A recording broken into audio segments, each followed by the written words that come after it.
Here with fourth-year women's basketball head coach Brooke Stoehr, Northwestern State, coming off a very good week. Win at Central Arkansas, win at McNeese, heading into two more home games, the longest home stretch of conference play. And Coach, that's something that I know you take great comfort in. Yeah, I think when we looked at the schedule and you look at kind of how the season ends, and we had four home games, and we just hadn't been at home much, it seems like, for an extended period of time. And it's nice to be at home. It's nice to kind of have this going into the home stretch. You feel like you're getting more sleep, you're more rested, and I think it helps the confidence for our players. And it certainly showed up Saturday against McNeese, and it really did start with the win at Central Arkansas. And 2-0 since former Northwestern State pitching coach Chris Crary spoke to your team. It seems like they at least took some of that to heart. Yeah, I think so. And sometimes it just needs to come from a different voice. He just said a lot of the same things we've been telling them about their effort and their energy and their concentration and where their focus is. And I think you got to give our players a ton of credit. They went into a tough environment on Wednesday night, and at this point in the season, we told them this. I said, guys, it's not about we're going to put you in a position. X and O wise to be successful. Players make plays at this time of year, and February, March comes down to players making plays and being able to execute. And I think you got to give them a ton of credit for being able to do that last week on the road in a tough environment against a team that really took it to us here and embarrassed us. And I thought they responded beautifully. We didn't talk a lot about that first game in terms of a revenge factor. We talked about it in terms of what do we have to do to be better, and we pretty much did everything we did was wrong in that first meeting with them, and they played very well. They took advantage of that and really took it to us, but I felt like our team really competed well on the road in a difficult environment. And then that same energy and effort and concentration carried over to Saturday's game against McNeese.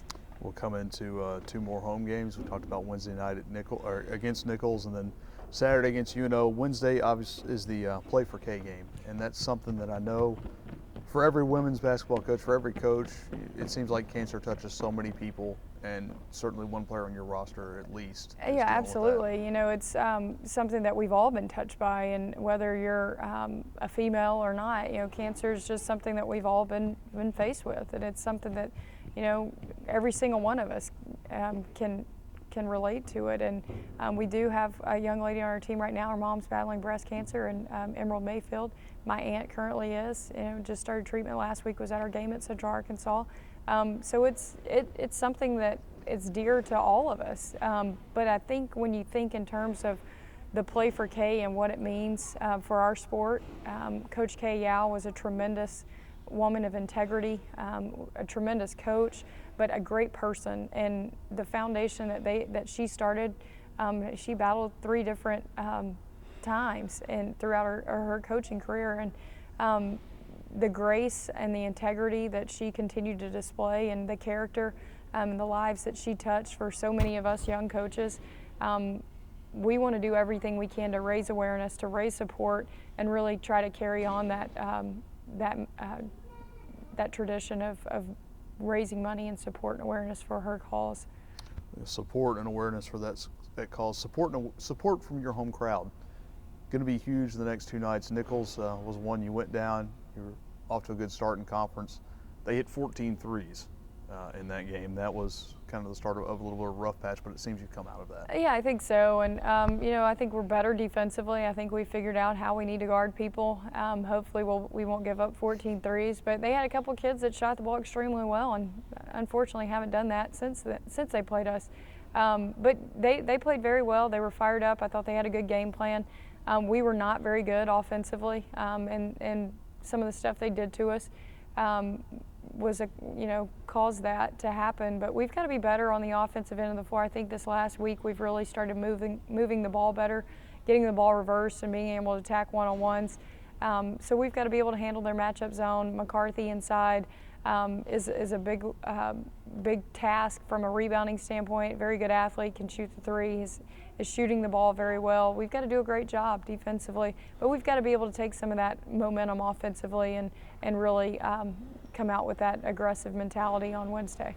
You turn around, and Saturday is another doubleheader, something you guys seem to thrive off of, playing UNO here. And last time they were here, they were hot coming in to the end of last season.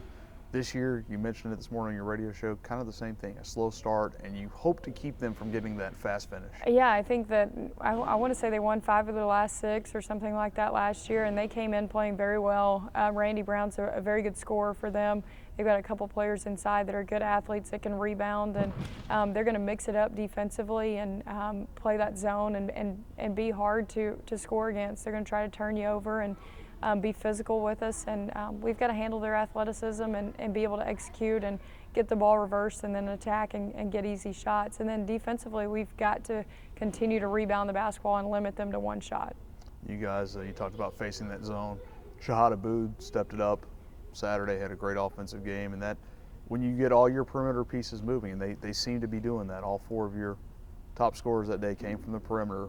Seems like now you get that moving forward, that's what you want. Well, I think the biggest thing for us is spacing, and when you have when we go with that 4-guard lineup and we've got players out there that you have to guard and that create space for one another, that it makes it difficult for teams to figure out how they're going to guard you.